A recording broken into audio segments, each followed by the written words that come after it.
Maharajas KSU മുൻ unit പ്രസിഡന്റിനെ ജില്ലാ പ്രസിഡന്റ് ആക്രമിച്ച സംഭവത്തിൽ KSUവിൽ കൂട്ട നടപടി. എറണാകുളം ജില്ലാ പ്രസിഡന്റിനെയും 3 ജില്ലാ ഭാരവാഹികളെയും സസ്പെൻഡ് ചെയ്തു.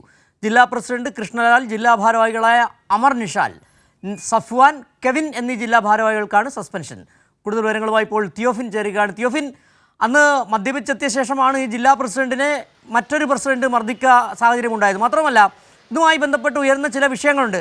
ലഹരി കടത്തുമായി ബന്ധപ്പെട്ട്, കഞ്ചാവ് വ്യാപാരവുമായി ബന്ധപ്പെട്ടൊക്കെ പല KSU നേതാക്കൾക്കെതിരെ ആരോപണം ഉയരുന്ന പശ്ചാത്തലം കൂടിയുണ്ട് ഈ സംഭവത്തിന്.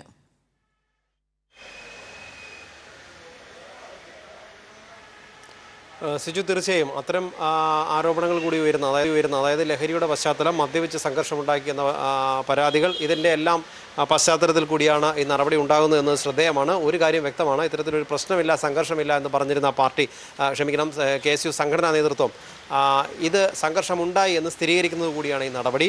എറണാകുളം ജില്ലാ പ്രസിഡന്റ് കൃഷ്ണലാൽ, ജില്ലാ ഭാരവാഹികളായ അമർ നിഷാൻ, സഫ്വാൻ, കെവിൻ എന്നിവർക്ക് സസ്പെൻഷനുണ്ട്. അതോടൊപ്പം തന്നെ ഒരു പ്രത്യേകത എടുത്തു പറയേണ്ടത്, ഇവിടെ ആക്രമിച്ചു എന്ന് അവർക്കും സസ്പെൻഷനുണ്ട്. ആക്രമണത്തിന് ഇരയായ വ്യക്തിക്കും സസ്പെൻഷനുണ്ട്.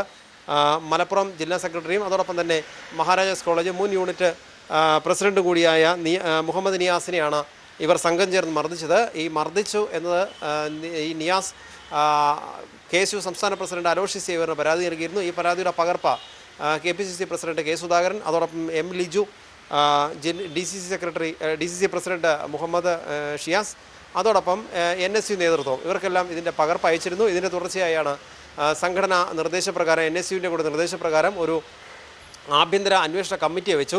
ഈ കമ്മിറ്റിയോട് അന്വേഷണവുമായി ബന്ധപ്പെട്ട ഈ എറണാകുളത്തെ ജില്ലാ പ്രസിഡന്റ് ഉൾപ്പെടെയുള്ള നേതാക്കൾ ഈ സംഘം സഹകരിച്ചില്ല എന്ന് ചൂണ്ടിക്കാട്ടിയാണ് ഇവർക്കെതിരെ നടപടി. ഇവർക്ക് സസ്പെൻഷൻ ഉണ്ടായിരിക്കുന്നത്. അതോടൊപ്പം തന്നെ നേതാക്കൾക്കെതിരെ വ്യാജ പരാതി നൽകിയെന്ന് നിയാസിനെതിരെയുള്ള ആരോപണം, ആ ഒരു ആരോപണം ഉന്നയിച്ചുകൊണ്ടാണ് മുഹമ്മദ് നിയാസിനെ സസ്പെൻഡ് ചെയ്തിരിക്കുന്നത്. എന്തായാലും ആഭ്യന്തര കമ്മിറ്റിയെ നിയോഗിച്ചത് ഈ സംഭവം വലിയ വാർത്തയാവുകയും കൈരളി ഉൾപ്പെടെ ഇത് വാർത്ത നൽകുകയും ചെയ്തു. വലിയ വിവാദമായതോടുകൂടിയാണ് ഇത്തരത്തിലൊരു ആഭ്യന്തര കമ്മിറ്റിയെ നിയോഗിച്ചത്. ഈ കമ്മിറ്റിക്ക് ഈ സംഭവവുമായി ബന്ധപ്പെട്ട് കൂടുതൽ മുന്നോട്ട് പോകാൻ കഴിഞ്ഞില്ല. അതിൻ്റെ തുടർച്ചയാണ് ഇപ്പോൾ നടപടി. ഒരു കാര്യം വ്യക്തമാണ്, നേരത്തെ ഇത്തരത്തിലൊരു സംഘർഷം ഉണ്ടായിട്ടില്ല, നേതാക്കൾ തമ്മിൽ തല്ലിയിട്ടില്ല എന്ന് വാദിച്ച കോൺഗ്രസ് നേതാക്കൾക്കും KSU നേതൃത്വത്തിനും ഇതിപ്പോൾ സമ്മതിക്കേണ്ടി വന്നിരിക്കുന്നു. ഈ നടപടിയിലൂടെ ഇത്തരത്തിലൊരു സംഘർഷമുണ്ടായി എന്ന കാര്യം കൂടി വ്യക്തമായിരിക്കുകയാണ്. നേതാക്കൾ തമ്മിലുള്ള ഏറ്റുമുട്ടലും സംഘർഷവും ഉൾപാർട്ടി ഏറ്റുമുട്ടലും ഒക്കെ ഇതോടുകൂടി പുറത്തു വന്നിരിക്കുന്നു. ഈ സംഭവത്തിന് ഇതിനുണ്ടാക്കിയൊരു സാഹചര്യം കൂടിയുണ്ട്. ഈ KSU unit, Maharajas college unit നേതൃത്വവുമായി ബന്ധപ്പെട്ട് നേതൃനിരയിലേക്ക് തിരഞ്ഞെടുക്കപ്പെട്ട ഒരാൾ ഫ്രട്ടേണിറ്റിയുമായി സഹകരിച്ചു പോകുന്ന വ്യക്തിയാണ്. ഇയാളെ നേതൃനിരയിലേക്ക് കൊണ്ടുവന്നതിനെ മറ്റൊരു വിഭാഗം നേതാക്കൾ ചേർന്ന് അതിനെ എതിർത്തു. അവർ ഒരു ബദൽ സ്ഥാനാർത്ഥിയെ കൊണ്ടുവന്നു. ആ നടപടിയെ ഈ മുഹമ്മദ് നിയാസ് അനുകൂലിച്ചു എന്നതാണ് മുഹമ്മദ് നിയാസിനെതിരെ ഇവരെ ആക്രമിക്കാൻ പ്രകോപിതരാക്കിയ വിഷയം. എന്തായാലും പാർട്ടിയുടെ ആഭ്യന്തര പ്രശ്നങ്ങൾ, അതിൻ്റെ പേരിൽ വലിയ ഏറ്റുമുട്ടൽ നേതാക്കൾ തമ്മിൽ ഉണ്ടായി എന്ന് ഇപ്പോൾ സ്ഥിരീകരിക്കപ്പെട്ടിരിക്കുന്നു.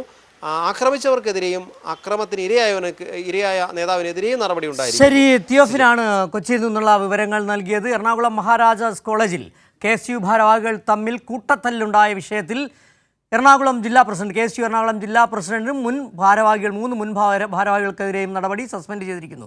വിവരങ്ങളാണ് തിയോഫിൻ പങ്കുവച്ചത്.